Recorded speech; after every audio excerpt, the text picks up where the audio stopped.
गुलमोहर nursery. हमारे यहाँ सभी तरह के फलदार हाइब्रिड पौधे, छायादार पेड़, नर्सरी इक्विपमेंट, परिजात, खुशबूदार, वास्तु, आयुर्वेद एवं पंचायत स्तर के समस्त पौधे उपलब्ध है। हमारा पता है पंचमुखी बालाजी मंदिर के पीछे, सेतखेड़ी रोड, व श्री सांवरिया जी मंदिर, लदूसा रोड, मंदसौर।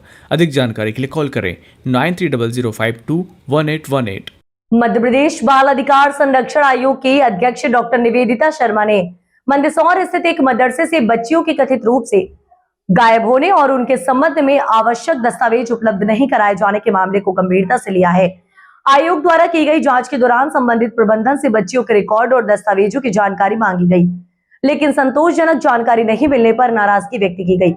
आयोग अध्यक्ष ने मामले को बच्चों की सुरक्षा और अधिकारों से जुड़ा गंभीर विषय बताते हुए प्रशासन को आवश्यक कानूनी कार्रवाई करने के निर्देश दिए हैं। उन्होंने कहा कि बच्चों के संरक्षण से जुड़े मामलों में किसी भी प्रकार की लापरवाही स्वीकार नहीं की जाएगी। जानकारी के अनुसार आयोग को जांच के दौरान कई अनियमितताओं की जानकारी मिली थी। आयोग अध्यक्ष का कहना है कि बच्चों के जीवन और भविष्य से जुड़े मामलों में नियमों का पालन अनिवार्य है और यदि किसी स्तर पर लापरवाही या अनियमितता पाई जाती है तो जिम्मेदार लोगों के खिलाफ कार्रवाई की जाएगी। फिलहाल डॉक्टर निवेदिता शर्मा मंदसौर के सर्किट हाउस में मौजूद थी, जहाँ वे पत्रकार वार्ता के दौरान इस मामले सहित बच्चों से जुड़े अन्य मुद्दों पर विस्तृत जानकारी देंगे। साथ ही जिले में बच्चों की सुरक्षा, शिक्षा और संरक्षण से संबंधित विभिन्न मामलों पर भी अपना पक्ष रखेंगी।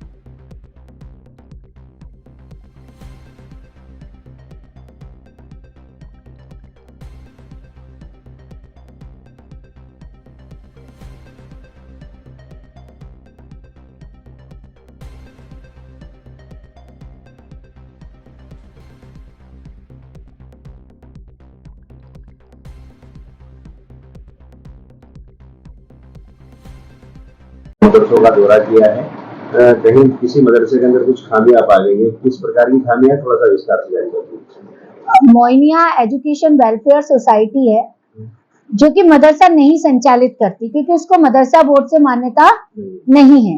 वो स्कूल के रूप में संचालित है और उसको स्कूल की मान्यता भी केवल 6वीं से लेकर 8वीं तक की ही है। उसके अलावा उसके पास कोई मान्यता नहीं है और आवासीय मान्यता भी नहीं है। इसके बावजूद वहां पर जो सामान रखा हुआ है बच्चियों का, वो लगभग 100 से 150 बच्चियों का सामान है। तो वो बच्चियां कौन थी? पोर्टल पे आपके केवल 36 बच्चियां रजिस्टर्ड है कि स्कूल में केवल 36 बच्चियां ही पढ़ने आती है, और जब आवासीय नहीं है तो वहां बच्चियां कैसे रह रही है? और वो जो बना हुआ है वहां पे वजू खाना वगैरह बना हुआ था, तो इट मीन्स वो मदरसा है। तो आपने मदरसे की मान्यता क्यों नहीं ली? बच्चियां कहाँ से आई है, किसके द्वारा आई, किसने सहमति दी? कोई सहमति पत्र होना चाहिए, माता पिता की जानकारी होनी चाहिए, पूरी फाइलिंग होनी चाहिए किसी भी बच्चे की। उस तरीके का कोई भी दस्तावेज उस संस्था ने हमको मुहैया नहीं कराया उस समय तक, और ना ही उनके पास कोई बच्चियों से संबंधित भी दस्तावेज थे। आज की डेट में बच्चियां कहाँ चली गई, ये भी उनके पास जवाब नहीं है। तो ये सारी परिस्थितियां जो है वो संदिग्ध नजर आती है।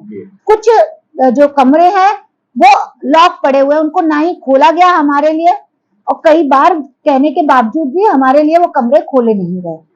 अब ऐसे में क्या कार्रवाई की जाएगी?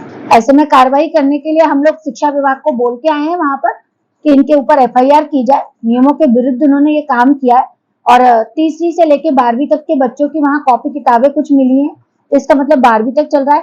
तो एक उसमें एक विद्यालय का नाम आया जो विद्यालय रजिस्टर्ड कहीं और है, और उसके बच्चे यहाँ, यानी वो भी विद्यालय डमी के रूप में चल रहा है। तो उस विद्यालय पे भी हम लोगों ने कार्रवाई करने के लिए कहा है कि जब बच्चियां यहाँ है तो वहां तो बच्चियां जा ही नहीं रही, और वो दूर है, यहाँ से पास में है नहीं। शासन प्रशासन की तरफ से कोई एक मिल रहा था? विद्यालय है वो, तो विद्यालय को जो मिलता है बच्चियों को उसके हिसाब से मिल रहा होगा। बिल्कुल।